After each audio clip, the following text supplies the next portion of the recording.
Irmãos, fique de pé agora, abra sua Bíblia no livro do profeta Ezequiel. Nós vamos nesse domingo, irmãos, passear pelo profeta Ezequiel. Eu sei que é um livro muito assustador mesmo em alguns capítulos, né? Um livro com bastante figuras, né? Com imagens.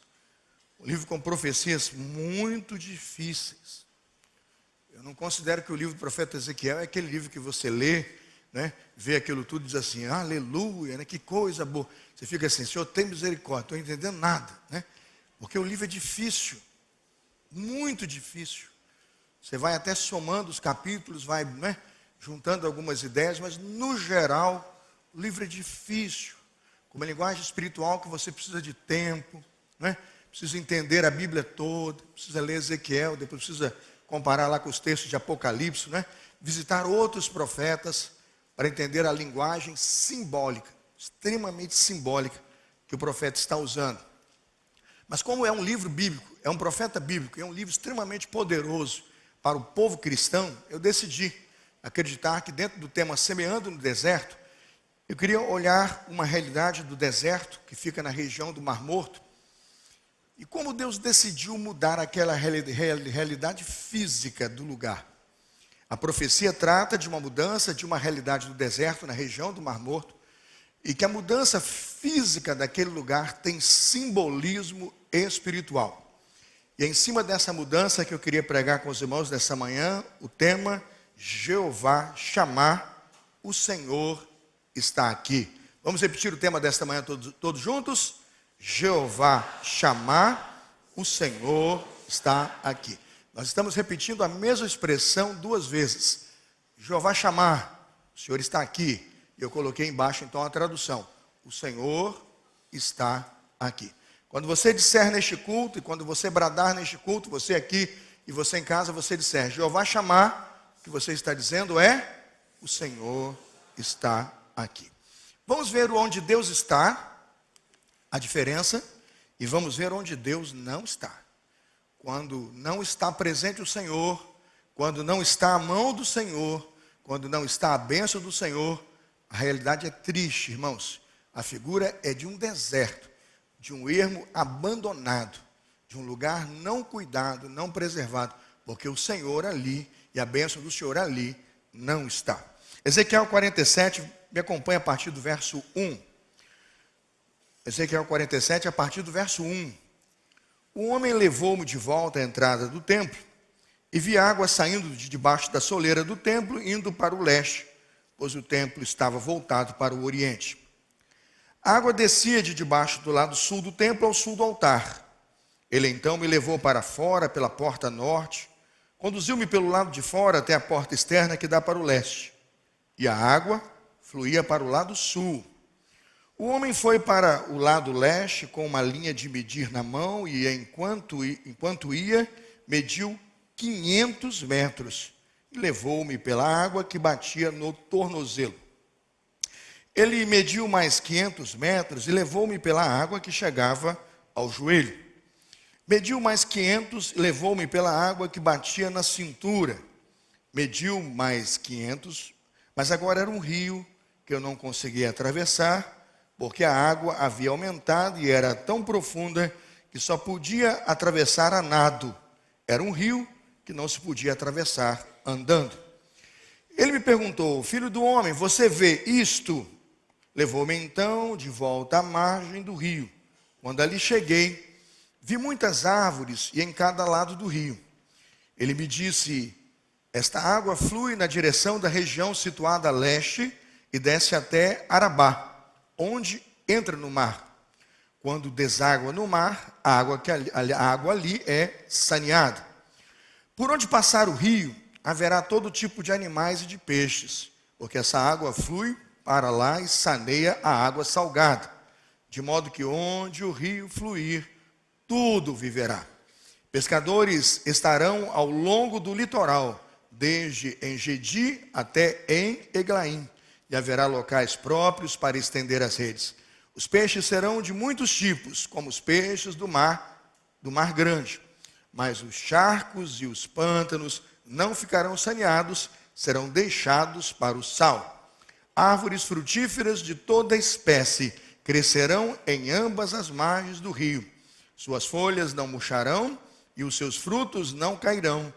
Todo mês produzirão, porque a água vinda do santuário chega a elas. Seus frutos servirão de comida, suas folhas de remédio.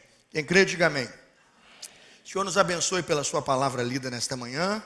Nos abençoe, ó Deus, por águas poderosas que, saindo do santuário, têm poder de sanear o mar que é morto. Que o deserto, ó Deus, que está lá fora, que nós enfrentamos todos os dias, seja saneado pelo poder e pela presença do seu Santo Espírito. É nossa oração, em nome de Jesus. Amém. Podem sentar-se. Ezequiel 48, 35.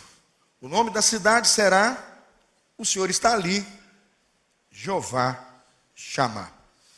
O que significa Jeová Chamá e por que o profeta Ezequiel termina as profecias do capítulo 47, do capítulo 48, com a expressão: o Senhor está ali?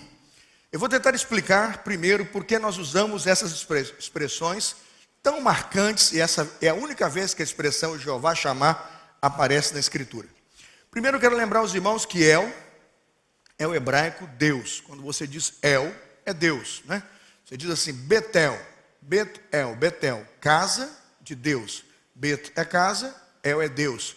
Sempre que você tem prefixo ou sufixo El na Bíblia, em algum lugar da tradução você vai encontrar a pessoa de Deus. Pensa, por exemplo, Elohim, é Deus plural. Elohim significa deuses, mas você não vai traduzir por deuses, porque para o hebreu, Deus plural não é Deus quantidade. Deus no plural é Deus qualidade. Não há Deus como nosso Deus. Por isso o hebreu, ao colocar no texto hebraico Elohim, ele o faz por qualidade, para assentar a divindade, quem é Deus e o Deus trino. Por isso o plural, façamos o homem a nossa imagem e semelhança. O plural é um plural de majestade dirigido a Deus. Quando lemos na Bíblia El Shaddai, significa o quê? El Shaddai, Deus todo poderoso, né? Gênesis 17, quando Abraão encontrou e teve contato com o Todo-Poderoso, ou o Deus onipotente, ele disse El Shaddai, Deus Todo-Poderoso. El Elyon significa Deus o quê? Altíssimo, Deus elevado, outro igual a esse Deus não há. El Olam significa Deus eterno. Quando você lê na Bíblia El Roi, significa o Deus que me vê, o Deus que me percebe, o Deus que enxerga onde eu estou. Depois que você usa os prefixos El ou o sufixo El, você pode usar também no texto hebraico a palavra Yahvé ou Jeová. Não tendo J na cultura dos hebreus, nós traduzimos melhor por Yahvé. Em português, usamos o J, Jeová. Então traduzimos o primeiro momento em que Deus apareceu a Abraão, produzindo no altar um cordeiro para assumir o lugar do seu filho. Ele disse, Jeová Jirê. Ele disse, no monte do Senhor, Deus proverá. Jeová Jiré significa Deus provedor. Outra expressão comum também que encontramos de Yahvé é Jeová Rafá. Nós traduzimos no português Rafael. É um nome, não é? Rafael ou El Rafá. Nós botamos em português Rafael. Significa o Deus que cura, o Deus que sara. Quem aqui tem o nome Rafael, sabe que seu nome é do hebraico Rafael. Jeová é o Deus que cura. Outro nome comum que usamos para se relacionar com Deus e marcar a presença de Deus na história é Jeová Nissi. Jeová Nissi significa o Senhor é a nossa bandeira. Jeová Nissi, Deus é a nossa bandeira. Outra expressão, Jeová Tsidekenu, Jeová Tse, né, o Tsad, né, da língua hebraica. Jeová Tsidekenu quer dizer, o Senhor é a nossa justiça. Jeová Tsidekenu, o Senhor é a nossa justiça, ou nossa justiça é Deus. E por última, ou melhor, penúltima expressão, Jeová Chamá. Quem é que sabe? Deus está? Jeová Chamá, Deus está? Ele está aqui, sim ou não? Jeová Chamá. E por fim, Jeová Shalom. Jeová Shalom é o Senhor é paz. Jeová Shalom é o Senhor é paz. Usamos outras expressões que também o texto traduz para falar sobre o Senhor. A expressão Senhor no hebraico é Adonai. A expressão Senhor no grego é Kyrios. Muitos usam Shalom Adonai, a paz do Senhor, Adonai. Adonai também é um dos nomes que nós usamos na tradução quando escrevemos o nome de Deus. Adonai, Senhor nosso Deus. Shalom Adonai, a paz do Senhor. Eu estou dizendo isso porque o autor, o profeta Ezequiel, termina o capítulo 48 usando uma expressão muito comum que marca uma relação que ele tem com Deus e que nenhuma outra vez na Bíblia se repete. Jeová chamar, o Senhor está aqui. Por que Ezequiel usou isso? Eu queria apresentar o profeta, você pode seguir o boletim na pastoral, eu fiz uma apresentação do profeta. No início do livro, Ezequiel é apresentado como filho de Buzi, né? Ele é apresentado como filho de Buzi para lembrar aqueles leitores que ele é então sacerdote. Ele não é alguém comum, ele está no sacerdócio, ele é da linhagem sacerdotal. O nome Ezequiel, quando alguém vai ouvir o nome Ezequiel, El é o quê? Deus. Quando ouvimos o nome Ezequiel, entendemos então o que significa esse El no final do nome. Deus fortalecerá ou fortalecido por Deus. Você que se chama Ezequiel, seu nome é isso, né? Você é fortalecido, El, por Deus. Quando lemos o texto nos faz questão de dizer o tempo e o local que a profecia foi escrita. Ele está vivendo em atividade profética exatamente na terra dos caldeus. Ele está na Babilônia e naquele tempo, paralelamente ao profeta Jeremias, ele profetiza para aqueles que estão no cativeiro e também aqueles que vão voltar do cativeiro. Quando Ezequiel nos trata da final visão, a visão final que ele tem do templo, Ezequiel 38 e 39, ele está preocupado em informar as pessoas e sempre lembrá-las, por que nós estamos onde estamos? Por que esse deserto se estabeleceu? Porque a nossa realidade não é a nossa pátria, a nossa cidade, os nossos irmãos e a prosperidade que lá na terra prometida nos foi prometida, não é? É uma terra que emana o que, irmãos? Leite e mel. E que as bênçãos do Senhor estão aí, ó. Vocês serão cabeça e não o quê? Cauda, não é? E todo o projeto de Deus para aquele povo era um projeto maravilhoso. E eles estão na Caldeia. O profeta está na Babilônia. E a grande pergunta do povo é: por que esse deserto se estabeleceu? Você que é professor de pequeno grupo essa semana, anota esse texto, ele não está no boletim. Abra comigo Ezequiel 39, 23 a 25 e compreenda como Ezequiel começa a apresentar a triste realidade do povo e como e quando essa realidade vai mudar. Ezequiel 39, de 23 a 25, esse texto para quem está no PGM, é muito importante, precisa anotar para entender a consequência, né, do deserto e a causa do deserto diante do povo de Deus. Ezequiel 39, 23 diz assim: e os gentios saberão que os da casa de Israel, por causa da sua iniquidade, foram levados em cativeiro. Qual é o motivo deles terem sido levados em cativeiro, irmãos? Vendo a primeira parte do versículo, qual é o motivo? Por causa da sua iniquidade. Quando estudamos a Bíblia e vamos ler um profeta difícil como é o profeta Ezequiel, você vai ter que ler com toda essa atenção. Ele vai narrar símbolos, ele vai falar de símbolos, de imagens, ele vai usar estruturas, ele vai falar de geografia, ele vai falar de rios, localizações de rios, mas em todo momento ele para e em vários momentos dos capítulos, ele vai explicando o motivo da realidade pelo qual o povo está passando. Ele diz que os gentios saberão que os da casa de Israel, por causa da sua iniquidade, foram levados ao cativeiro. Ou seja, quando um gentio perguntar, ele vai saber, nós fomos corrigidos por causa do nosso pecado. Porque se rebelaram contra mim, diz o Senhor, eu escondi deles a minha face e os entreguei nas mãos de seus adversários. E foi por isso que todos caíram o quê? A espada. Quando um deserto se estabelece, um dos motivos pelos quais precisamos perguntar é: o que o Senhor está fazendo? Ele está me corrigindo? Ele está me provando? Ele está me fazendo crescer? Ele está me forjando como um cristão melhor? Eu preciso entender, nesse texto aqui, obviamente que o cativeiro e o deserto são uma punição, uma correção de Deus para aquelas pessoas que estão em desobediência. Veja o verso 24. Conforme a sua imundície, conforme suas transgressões, me houve com eles. Eu escondi deles o meu rosto. Até aqui o deserto, até aqui o cativeiro, até aqui a explicação de que todo pecado tem consequência. Aqui está a profecia. O salário do pecado é o que, irmãos? A morte. Agora veja, o que Deus prometeu em misericórdia a esse povo? Redenção. Veja o versículo 25, por favor, 39 e 25. Portanto, assim diz o Senhor Deus: agora tornarei a trazer os cativos de Jacó e me compadecerei. Está lá. Eu terei compaixão de toda a nação de Israel, zelarei pelo meu santo nome. Como Deus havia prometido, irmãos, bênçãos para aquele povo, prosperidade para aquele povo, a posse da terra para aquele povo, apesar dos seus pecados, e obviamente Deus aplicou a disciplina e fez justiça ao pecado, ele diz que por amor ao seu nome, por fidelidade ao que ele prometeu, as minhas palavras jamais passarão, ele vai enviar uma obra redentora para o povo e vai colocá-lo de volta debaixo da bênção do Senhor. Eu chamo isso de segunda chance, de segunda oportunidade. Saindo do capítulo 39, chegamos ao capítulo 40 e percebemos que o profeta está falando de uma visão absolutamente final do templo.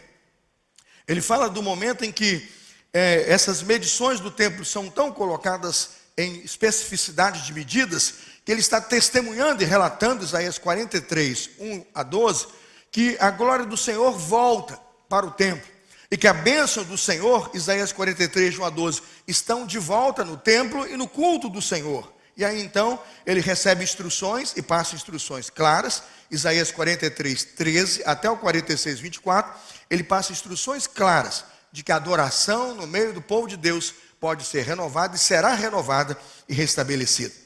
Qual é a primeira lição então que tiro ao chegar em Ezequiel 47, na conclusão da visão do templo, e que a glória de Deus começa a voltar para o meio do povo, e que Deus está providenciando transformar aquele deserto num lugar saneado, numa vida melhor para o povo, para a igreja, para os sacerdotes de Deus.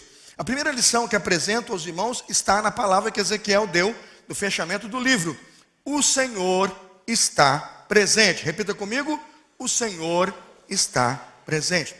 O que Ezequiel está dizendo é que Deus não abandonou o seu povo. O que Ezequiel está dizendo é que mesmo quando andamos pelo vale da sombra da morte, ele diz o quê? Eu estou com você.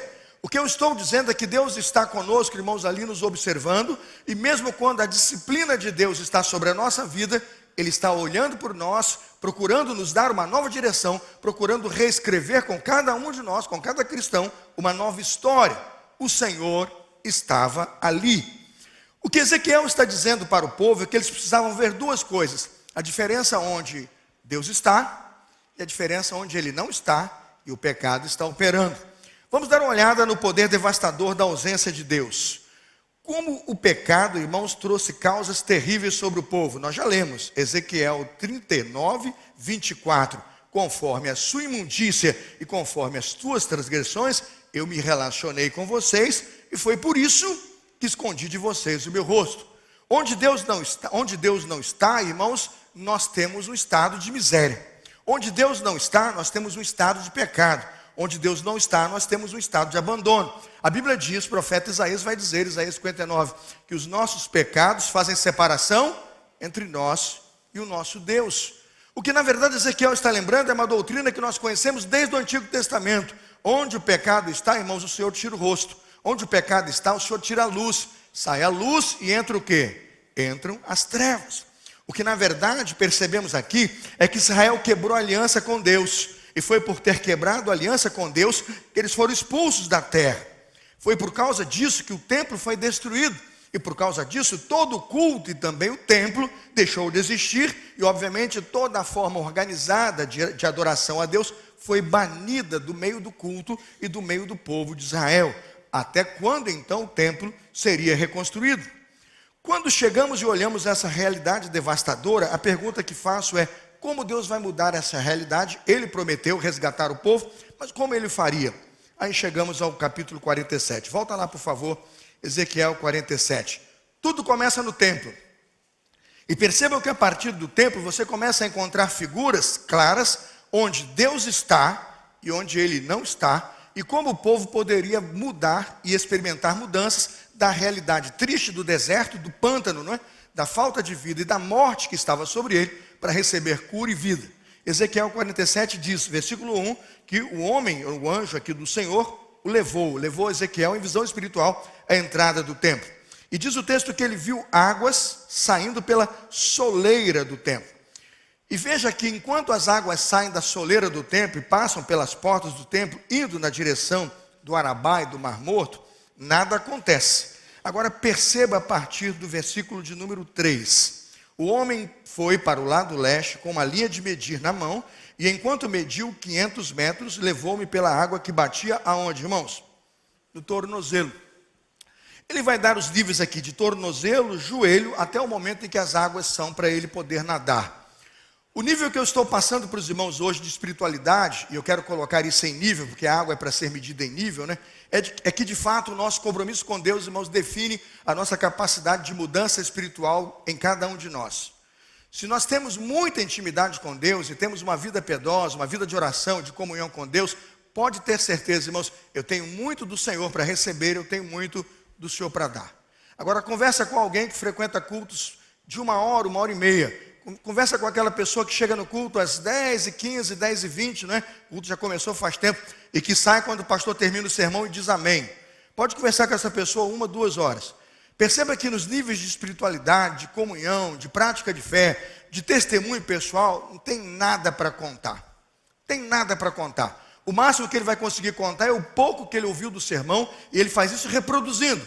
Porque o relacionamento que ele tem com Deus é um relacionamento apenas de confrontação, né? De ser colocado diante da palavra, de exposição bíblica, e de o tempo todo dizer, miserável homem que sou, miserável homem que sou, miserável homem que sou, e isso realmente é valor, tem seu valor, e o coloca numa condição de pecador.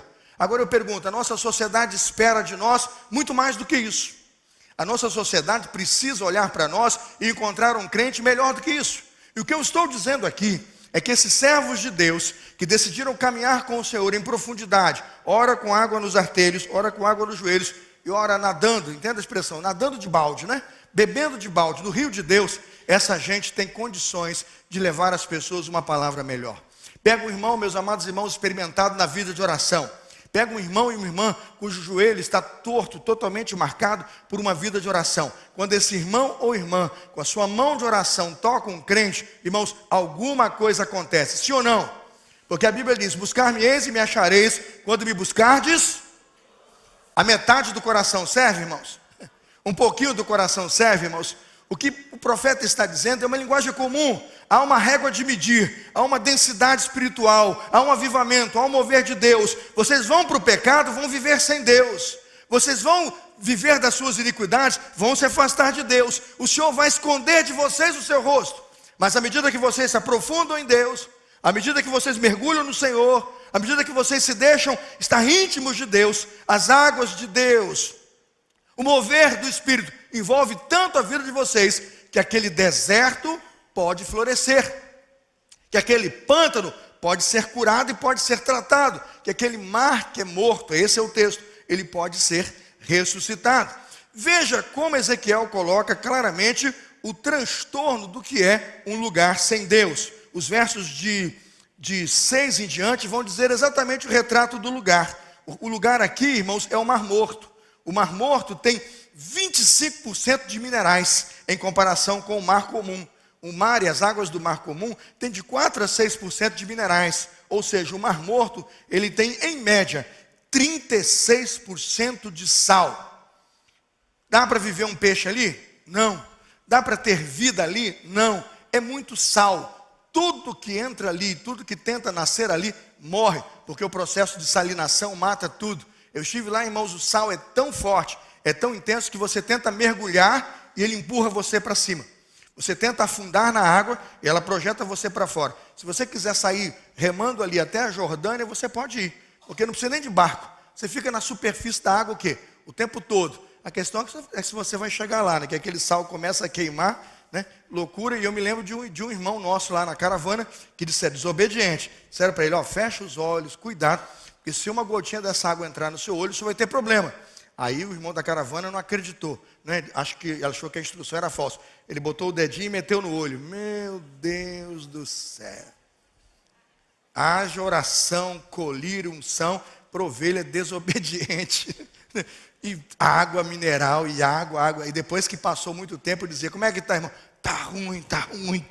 Por quê? Porque desobediente quis provar lá uma gotinha de sal do Mar Morto, colocando lá dentro do olho, na vista. 33%. É quase colocar uma pedra de sal grosso para fazer churrasco, né? O camarada nunca fez churrasco, não se lembrou de obedecer. O que o texto está dizendo, o profeta Ezequiel está dizendo aqui, é exatamente isso. Longe de Deus, esse estado de morte.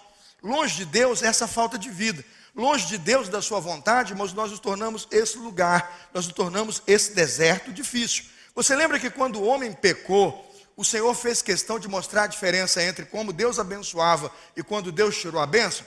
Dá uma olhada, por favor, em Gênesis, capítulo 3, versos 17 e 18. Eu quero pegar só o finalzinho.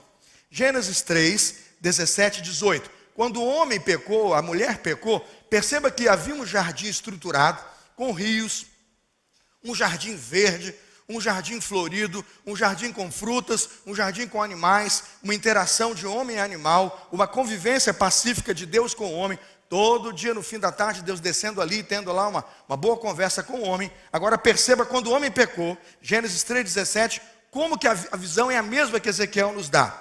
Gênesis 3,17, maldita é a terra por sua causa, com sofrimento você se alimentará dela todos os dias da sua vida. É bom ou ruim, irmãos? É ruim, é péssimo. Maldita é a terra por sua causa, e com sofrimento você se alimenta dela todos os dias. Olha o 18, ela lhe dará o quê? Espinhos, e o quê? Isso aí não precisa nem plantar. Margarida, hortênsia, não é? Flores maravilhosas, aí você precisa plantar. Isso aí precisa plantar? Nasce lá no quintal. A terra vai dar espinhos e ervas daninhas. Irmãos, a primeira aplicação da vida sem Deus é que a vida sem Deus é um deserto. A pessoa liga para o pastor e fala: pastor, minha vida está um desastre. Sabe o que eu faço? Começo a orar e pergunto: onde foi que o deserto começou? Eu não li com vocês aqui onde foi que o deserto começou? Eu não li com vocês? Ezequiel 39, começou na vida do povo de Deus por causa das suas iniquidades. Quando o deserto começar, irmãos, eu vou dizer uma coisa para você: coloca sua cabecinha no ombro de Deus e chora.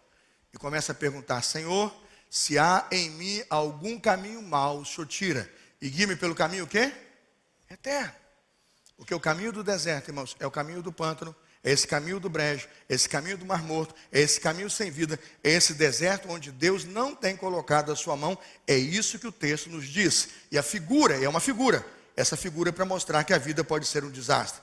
Tem muita gente que procura o pastor, a liderança da igreja, e no primeiro momento da oração do aconselhamento, eu estou aqui por quê, meu irmão? Minha vida está um inferno. Falei, com certeza está faltando céu. Quando o inferno se estabelece, irmãos, é porque o céu partiu em retirada. Quando o inferno se colocou, é porque o céu foi afastado. E quando nós nos afastamos do céu, nós nos aproximamos da onde, irmãos? Do inferno. A alegoria é simples de entender se nós fizermos o esforço espiritual de aceitar que a palavra de Deus é como um rio. E quando eu me aprofundo no rio, é para o rio que eu me aprofundo, é o rio que se dirige para mim, e é o rio que passa pela minha vida, curando tudo que está ao redor. Mas se eu me afastar, irmãos, esse rio continua no templo, esse rio continua no culto, ele nunca chega nas regiões onde precisa chegar, e a minha vida, que é enferma, e a minha condição espiritual, que é enferma, não é mudada pelo poder do Evangelho de Deus. Quando alguém diz assim, meu casamento está uma bagunça, eu pergunto, onde o deserto começou? Se o meu casamento é uma bagunça, se eu vivo em intriga, se eu vivo em confusão, e se o casamento já está na mira do divórcio, a pergunta que eu faço é, quando foi que o inferno se estabeleceu? Quando foi que você decidiu não absorver e não sorver das bênçãos do Espírito? Quando alguém diz assim, pastor, eu até vou na igreja, frequento o culto, oro, mas meus filhos estão perdidos. Ore, porque em algum momento, irmãos, seus filhos deram lugar ao diabo. Em algum momento eles abriram a porta para as coisas que não são de Deus. E para quanto mais eles abriram espaço para aquilo que não é de Deus, mais o que não é de Deus, mais o que não é evangelho entrou, e mais distante do Senhor eles ficaram. Mas uma coisa boa Ezequiel nos dá aqui, irmãos, ele nos mostra como esse deserto pode mudar. Veja comigo o poder restaurador da presença de Deus. No momento em que o texto começa, irmãos, do versículo 1, diz que tendo uma visão em que as águas estão saindo do templo, você percebe que depois que as águas se movimentam, à medida que a água flui para o leste, à medida que o deserto árido é tocado pela água que sai do templo, o texto diz que o rio deságua no mar e tudo nele começa a viver. Volte comigo à figura do texto, irmãos, a partir do verso de número 7. Ezequiel 47, 7. Quando ali cheguei, vi muitas árvores em cada lado do rio. Ele me disse, esta água flui na direção da região situada a leste e desce até o Arabá, onde está no mar, o mar morto. Quando deságua no mar, a água ali é o quê? Saneada. Aí veja a profecia, versículo 9. Por onde passar o rio, haverá todo tipo de animais e de peixes, porque essa água flui para lá e saneia a água salgada, de modo que onde o rio fluir, tudo o quê? Tudo viverá. Você acha que as pessoas ouviram isso com tranquilidade? Não. Você acha que o povo leu e disse assim, estou crendo? Não. Sabe por quê? Olhando a geografia do lugar e o tamanho daquele deserto e a morte daquele mar, irmãos, entenda, fisicamente é impossível. Leva lá um biólogo, pergunta para o biólogo, ele vai dizer, fisicamente impossível. Leva lá qualquer pessoa que faz ciência séria e profunda e veja toda aquela realidade, todo aquele deserto, todo aquele sal, falta de vida, nada cresce ali. Irmãos, um broto verde que acontecia ali perto daquelas areias, com o cheiro da salina, irmãos, com a morte do sal, que com o vento se espalha, aquilo morre em poucos dias, porque é morte o espírito daquele lugar. Nós temos ali naquela região pouco mais do que um hotel estabelecido com muita proteção e estrutura para funcionar ali e levar as pessoas para conhecer essa região, inclusive para visitar o Mar Morto. O que você percebe naquele lugar é que realmente a vida não pode estar lá. É um mar sem peixe. Quando aquele nativo ouviu essa profecia, a pergunta dele é, como isso é possível? Ele está dizendo aqui, isso é tão possível, porque o Mar Morto é você. Ele está dizendo assim, você é tão difícil, você me causa tantos problemas, você está tão longe de mim, você está tão morto quanto esse mar. Mas o que ele está dizendo é que o meu Espírito tem poder de trazer você de volta. A minha palavra tem poder de consertar a sua vida. O poder que eu tenho é o Shaddai, Deus Todo-Poderoso. Jeová Jiré, Deus de toda provisão. Né? É o Roi, o Deus que me vê. É o Elion, o Deus Altíssimo.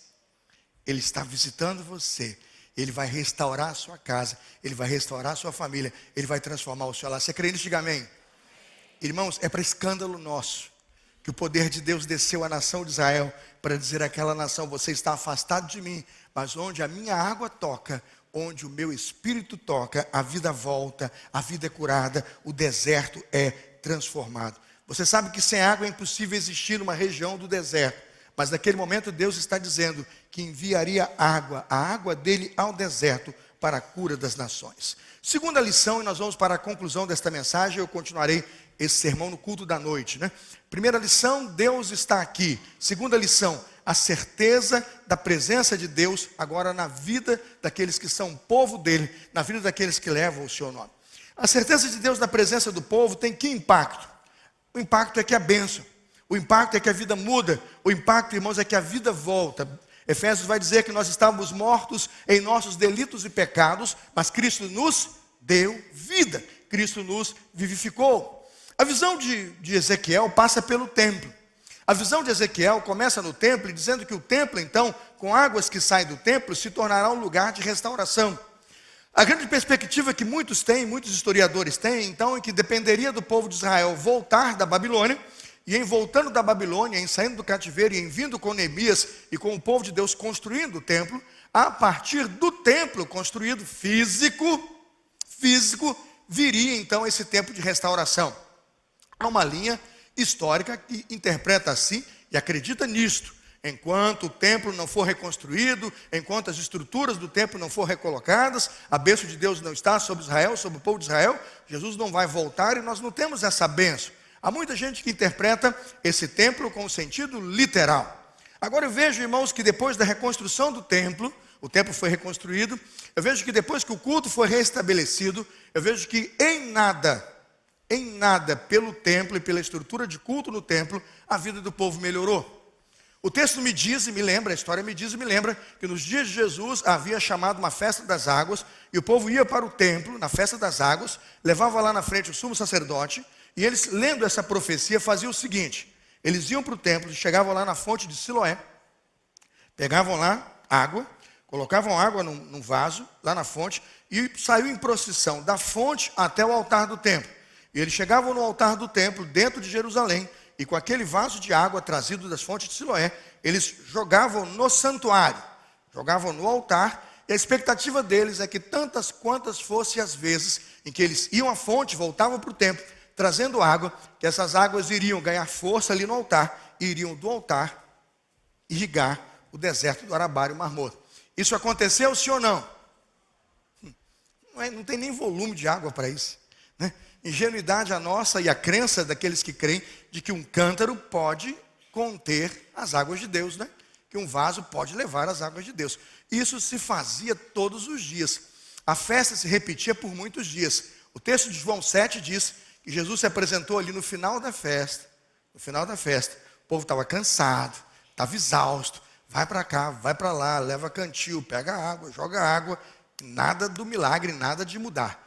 Jesus pregou um sermão poderoso e disse: se alguém tem sede, vem a mim o quê? E beba. João 7, 37, 38. Se alguém tem sede, vem a mim e beba. Do seu interior fluirão rios de água viva. Irmãos, como um estampido o evangelho chegou. Como um som do céu o evangelho chegou. E Jesus disse: não é o templo, não são as portas do templo, não é a estrutura do altar, mas é o crente que entra e sai. É a qualidade do cristianismo, é a qualidade da fé, é o batismo do Espírito, é o Espírito de Deus entrando no templo e fazendo do templo um lugar de morada, e a morada do Espírito sai pelas ruas, sai pelas casas, sai pelos bairros, sai orando, sai ungindo, sai abençoando. É a mamãe crente cheia do Espírito tocando o filho, é a mulher sábia que ora e edifica a sua casa, é o pastor que levanta cedo e visita, é a igreja que com poder enche na vigília, canta e louva e sai incendiada pelo fogo do Espírito para fazer esse deserto florescer. Amém, irmãos? É o compartilhando vida que chega 8 horas na quinta-feira aqui, bota uma camisa verde, pega um folheto, ora, e se prepara, e depois sai daqui e vai lá para a porta e pergunta: bom dia, Jesus te ama, bom dia, você quer orar, bom dia, você precisa, e de repente você toca a pessoa, e a pessoa começa a chorar, e a pessoa se desmonta, e você diz: o que está acontecendo? Eu não sei. De repente alguma coisa disse que era para eu passar aqui, e você me tocou, e a pessoa pergunta: o que está acontecendo? O que está acontecendo é que Jesus escolheu falar com você, e de repente ele entra, né, Georgina? E de repente ele senta numa cadeira, ele ouve o evangelho, e aquele sujeito que estava morrendo, aquele sujeito que estava com a arma na cintura, e que ia dar um tiro na cabeça, a Bíblia diz que o evangelho chega nele com poder, chega nele com força, chega nele com autoridade, e o rio de morte que estava nele, irmãos, foi embora, e o rio de vida chegou. Quando eu olho para esse evangelho, eu entendo que ele não é um evangelho metafórico, ele é um evangelho prático, ainda que você o entenda aqui numa linguagem simbólica, e a linguagem de Ezequiel é dificílima, mas veja que esta linguagem espiritual é traduzida no Novo Testamento de forma simples e clara, para que a igreja entenda que a bênção do Senhor caminha com o seu povo. João 1,14 diz exatamente assim, que o Filho de Deus se fez carne e habitou o que, irmãos? Entre nós. Quando o povo constrói o templo, sabe, Francisco e Giovana, o povo espera que a construção do templo represente como templo a presença de Deus. Quando um judeu sonha hoje em ver a reconstrução do templo em Jerusalém, no lugar daquela mesquita que está lá, o que ele entende é que ao colocar aquele templo ali, ele colocou a presença de Deus. Qual é a visão que ele tem? A ideia do tabernáculo. Que quando o povo caminhava pelo deserto e levava consigo o tabernáculo, quando o povo se estabelecia, montava o tabernáculo e sabia que a montagem do tabernáculo era o que, irmãos? A presença de Deus, porque Deus estava onde, irmãos? Na Arca da Aliança, sim ou não? Eu costumo dizer que faz todo sentido, Marçal, faz todo sentido crer nisso. Se a presença de Deus é a Arca da Aliança, se é através da Arca da Aliança que a glória e a presença se manifestam, ter o tabernáculo, ter a arca e dizer assim, montada a arca e o tabernáculo no meio do povo, dali virá a bênção, faz todo sentido. Mas agora veja, no templo, não, porque a glória do Senhor agora não está mais no templo, a presença de Deus agora não está mais na arca, Deus está presente em um único templo onde Ele habita, e Deus não habita em templos feitos por mãos de homens. Onde Deus habita, irmãos? No crente. Isto muda radicalmente a nossa visão e nos mostra o passo número 1 para que esse deserto possa ser, nesta manhã, encerrado na sua vida em nome de Jesus. Que o pecado que tem humilhado e amassado você e sua família sejam cravados agora na cruz do Calvário, para que haja um tempo de reverdecer, de florescer e do Espírito de Deus agir na sua casa. E você pergunta: como e quando? O Filho eterno de Deus se fez carne e habitou entre nós. Já houve, já há uma habitação de Deus entre nós, e nós já somos o templo do Espírito Santo. E você diz: onde está isso, pastor? João 2, abra lá. João 2, 19 a 21, veja que uma mudança de templo acontece. Veja que uma mudança de tabernáculo acontece. E do templo físico para o templo espiritual, irmãos, há uma mudança radical no Evangelho. João 2, olha o texto. João 2, 19. Jesus lhes respondeu: destruam este templo e eu levantarei o quê? Em 3 dias. O que os judeus disseram? Leiam comigo o verso 20, todos juntos. Os judeus responderam: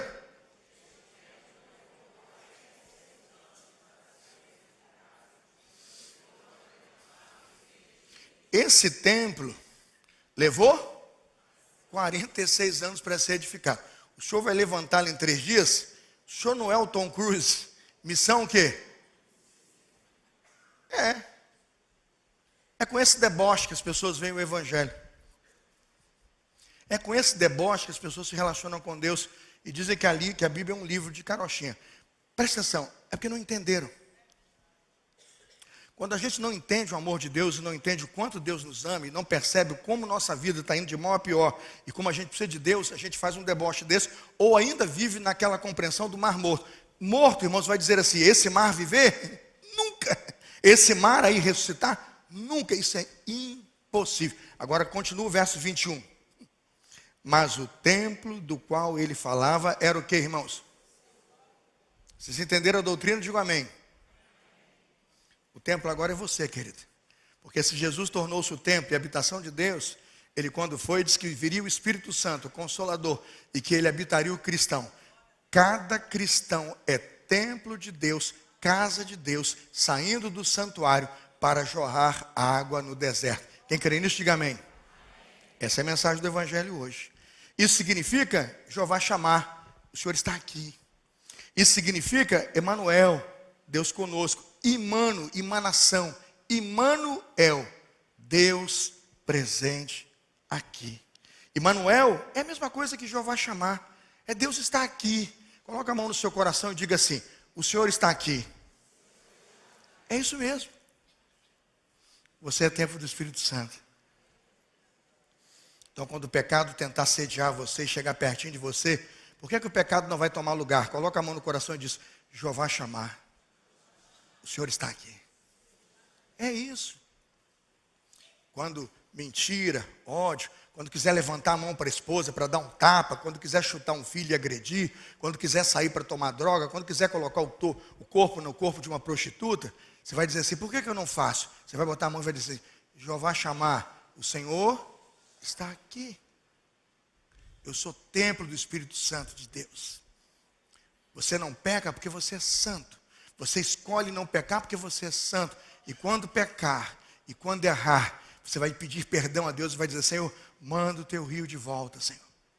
Manda o teu rio de volta, Senhor. Quando a sua fase de vida cristã for a água lá no artelho, diz: Senhor, faz subir esse nível, Senhor. Faz subir esse nível, Senhor. Quando a água do nível da fé ainda for no joelho, você diz: Senhor, manda mais água, Senhor. Manda mais água, Senhor. E quando você estiver nadando nas águas do Espírito, você diz: aleluia, aleluia, aleluia. Porque o rio do Espírito passeia nesse lugar. Quando na cidade de Deus o nome de Deus for usado com honra, o povo vai celebrar e vai dizer: o Senhor está aqui. Eu quero colocar para vocês, irmãos, a última aplicação desta mensagem e dizer como o nome do Senhor pode ser invocado. Primeiro, lembrar-se sempre: você é templo do Espírito Santo. Fique de pé no seu lugar e abra comigo João 7, 37 e 38. Quero lembrá-lo agora como esse rio vai fluir na sua casa hoje e como esse rio sai daqui para abençoar a sociedade. João 7. Eu já citei o texto, mas eu queria ler para você entender o princípio doutrinário e a aplicação desta mensagem. João 7, 37 e 38. Acompanhe. João 7, 37 e 38. No último e mais importante dia da festa, a festa das águas, leva água, traz água, leva cântaro, traz cântaro, joga água no altar, tira água no altar, no meio de toda aquela água, o povo tem sede. Vocês estão procurando, versículo 37. Se alguém tem sede, venha a mim e beba. Versículo 38, vamos ler juntos? Quem crer em mim, como diz a Escritura, do seu interior. Quantos aqui creem em Deus? Irmão, se essa palavra é verdade, e Deus disse é verdade, Ele não pode mentir. Quem crê em mim, Jesus dizendo, quem crê em Jesus, do seu interior fluirão rios de água. Tem água ou não tem aqui, irmãos? Tem vida ou não tem aqui, irmãos? Aí você diz, como assim, pastor? 39. Veja o verso 39. Isso é doutrina, irmãos. O evangelho com poder. E ele estava se referindo ao Espírito Santo, que mais tarde receberiam os que nele crescem. Até então o Espírito Santo não tinha sido dado, pois Jesus ainda não tinha sido glorificado. Ele se referia, ele dizia que aquela água era o que, irmãos? Era o Espírito. Aí você diz assim, o que o Espírito tem poder para fazer? Volta para mim, Ezequiel 37, termina. Vamos terminar com Ezequiel 37. Veja que homem de Deus, irmãos. Que profeta. Ele olhando para a nação de Israel destruída. Ele olhando para a nação de Israel morta. Ele olha para a nação de Israel e diz, você é um pântano, você é um brejo, você é um mar morto, você é um lugar onde não tem peixe, você é um lugar onde só tem sal, você é um lugar onde não tem vida. Mas se o rio de Deus passar, você cura. Mas a profecia mais poderosa sobre ressurreição do povo, Ezequiel 37, acompanhe comigo na sua Bíblia. Veio a mim, 37:1. Veio a minha mão do Senhor, e Ele me fez sair no Espírito do Senhor, e me pôs no meio de um vale cheio de quê, irmãos? Já foi no cemitério? Misericórdia. Hoje está tudo mudado, mas eu ia no cemitério em Campo Grande, umas épocas, tinha osso para todo lado. Eu falei, Jesus, que lugar horrível. A gente entra lá e tem cheiro de morte. Versículo 2. Ele me fez passar em volta deles, e eis que eram muito numerosos sobre a face do vale, e eis que estavam sequíssimos. Ele me disse, filho do homem, porventura pode viver os ossos? Eu posso destruir o templo e reedificá-lo em 3 dias? Eu posso transformar esse mar morto num lugar agradável para o Senhor agir? Eu posso, sim ou não? Eu disse, Senhor, só tu sabes. Então me disse, profetiza sobre os ossos, e diz-lhes, ossos secos, ouvi a palavra do Senhor. A fé vem pelo ouvir, e ouvir pela palavra do Senhor. Assim diz o Senhor Deus a estes ossos. Assim diz o Senhor Deus a estes ossos. Leiam junto comigo. Eis que farei entrar em vós. Vamos ler mais uma vez essa frase forte, juntos. Volta essa frase do versículo 5. Todos juntos, a última frase. Eis que farei entrar em vós. Levante sua mão comigo agora para a pessoa que está do seu lado, para você, para mim, para quem está em casa agora, e diga assim, eis que farei entrar em vós. Continua lá o versículo. O Espírito. Você crê nisso? Diga amém. Faça isso sempre. Faça isso todos os dias. Faça isso na sua casa. E você verá, irmãos, que Deus está presente. Jeová chamar, o Senhor está? Jeová chamar, o Senhor está? Está brigado com a esposa? Jeová chamar, o Senhor está? Está brigado com o filho? Jeová chamar, o Senhor está? Está com vontade de pecar? Eu não vou, porque Jeová chamar, o Senhor está? É isso, irmãos. Firma seus pés, firma seu caminho, firma sua prática, e eis que eu farei entrar em você o vento do Espírito Santo de Deus. Eu posso pôr nervos em você, eu posso estender a mão sobre você, e você viverá e saberá que eu sou o Senhor. Versículo 7. Então eu profetizei como Ele me deu ordem, e houve um ruído, e enquanto eu profetizava, um rebuliço aconteceu. Os ossos já chegaram, cada osso ao seu osso, e eis que vieram nervos sobre ele. Irmão, osso ganhou nervo, nervo ganhou pele, pele ganhando carne, carne ganhando espírito, vida ganhando vida, aleluia. Parece estranho, mas é o Evangelho. Parece estranho, mas é o poder de Deus. O que eu estou dizendo hoje é que o que falta em você é vida, vida no Espírito Santo de Deus. Eu queria que a nossa equipe de louvor começasse a cantar a canção que separou. Eu vou ficar aqui, de pé, como Ezequiel, profetizando num vale, profetizando para o Mar Morto, profetizando para aquelas colinas que estão precisando reverdecer, profetizando no deserto. Eu vou ficar aqui, num vale de ossos secos.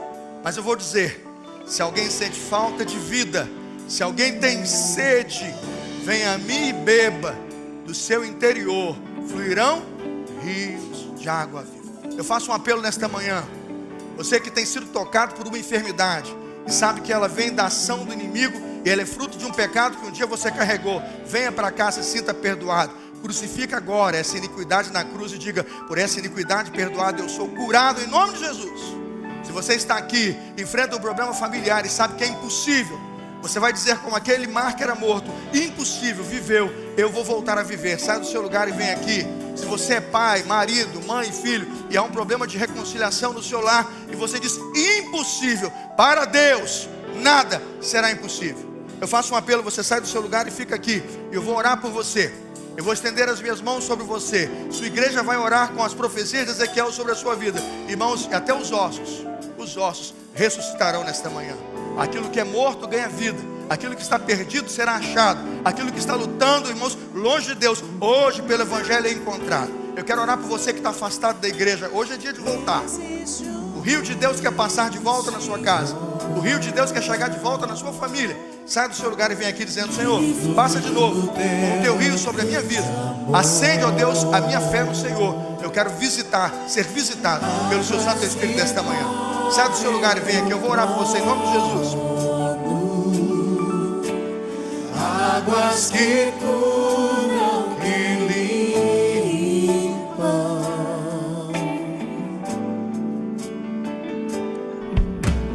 Por onde o rio passar,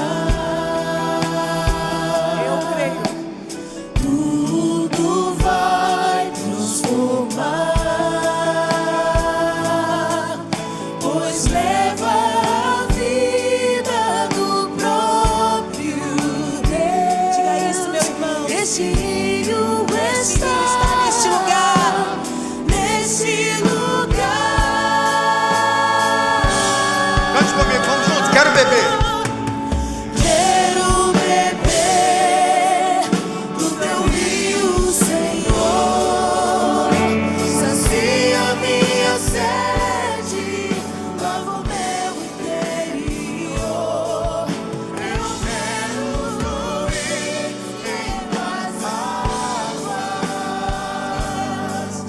Eu quero beber da tua fonte, fonte de águas vivas. Tu és a fonte. Tu és a fonte, Senhor. Aleluia, Jesus. Existe um rio. Existe um rio, Senhor, Pode sair do seu lugar e venha. Eu vou orar por você. Pode vir. que flui do Sai do seu lugar e creia. teu grande Deus quer abençoar você. águas que correm do trono, águas que curam, que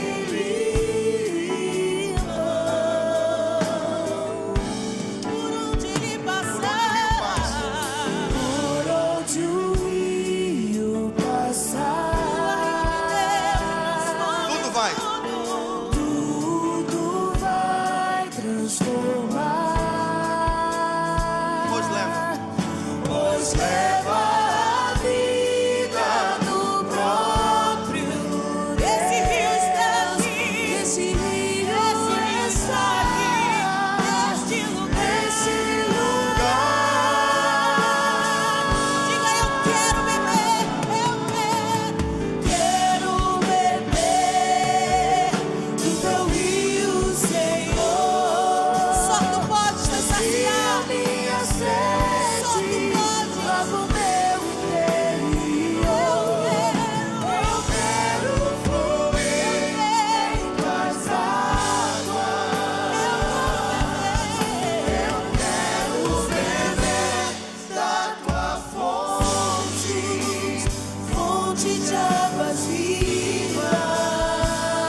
Senhor.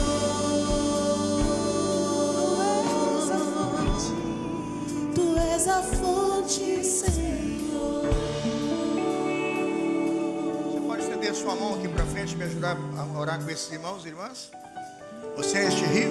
Se você é este rio, se você é o rio de Deus, cuja fonte do Senhor já entrou, daí do seu Santo Espírito, rios de água viva fluirão do seu interior. Libera o rio agora, para te abençoar esses irmãos. Senhor, meus irmãos e minhas irmãs estão aqui, servos teus, foram tocados pelo poder da sua palavra. Quantos desses meus irmãos e minhas irmãs que estão aqui estão atravessando um deserto, estão passando momentos tão difíceis na casa, na família, na saúde? Quantos estão se perguntando, ó Deus, a causa do deserto? Mas eu quero pedir, ó Deus, que toda causa que tem origem na iniquidade deles, seja agora, ó Deus, essa iniquidade crucificada na cruz do Calvário. Que haja arrependimento por parte dos meus irmãos e minhas irmãs, que haja mudança no coração deles, e que toda mudança que nesta manhã eles operam em seus corações, o Espírito Santo veja, seja o Espírito Santo testemunha. E como disse o profeta Ezequiel, que no vale de ossos secos, no lugar onde a vida já não mais estava, que volte a vida pelo poder do seu Santo Espírito. Que esses meus irmãos e minhas irmãs voltem a viver, voltem a andar, voltem a sorrir, voltem a profetizar pelo poder do Evangelho de Cristo Jesus. Que a palavra que um dia os alcançou seja hoje, ó Deus, acendida e reacesa em seus corações. Oro pedindo, torna a dar aos meus irmãos e minhas irmãs a alegria da sua salvação. Se alguém está aqui, eu vejo alguns aqui, posso crer que são assim, que ainda não tiveram experiência com Jesus, eu peço que, crendo nesta palavra, sejam batizados agora com o seu Santo Espírito. Os que creem no seu nome sejam batizados agora com o seu Santo Espírito e recebam, ó Deus, a certeza da vida eterna, na certeza de que saímos deste culto modificados, na certeza de que saímos após esse sermão transformados, e na certeza de que sairemos pelas portas do santuário para levar esta água, ó Deus, para o norte, para o sul, para o leste e para o oeste, para fazer com que este rio vá comigo onde quer que eu for, que ali eu seja bênção do Senhor, que ali eu seja vida no Senhor, que ali eu seja o teu profeta, que ali eu seja o servo de Deus, que ali nós sejamos os servos e as servas do Senhor, a levar vida abundante, onde, ó Deus, não há mais vida. É a minha oração com meus irmãos, com minhas irmãs, com os servos de Deus, com a igreja de Cristo. Eu oro em nome de Jesus, e a igreja diz, graças a Deus.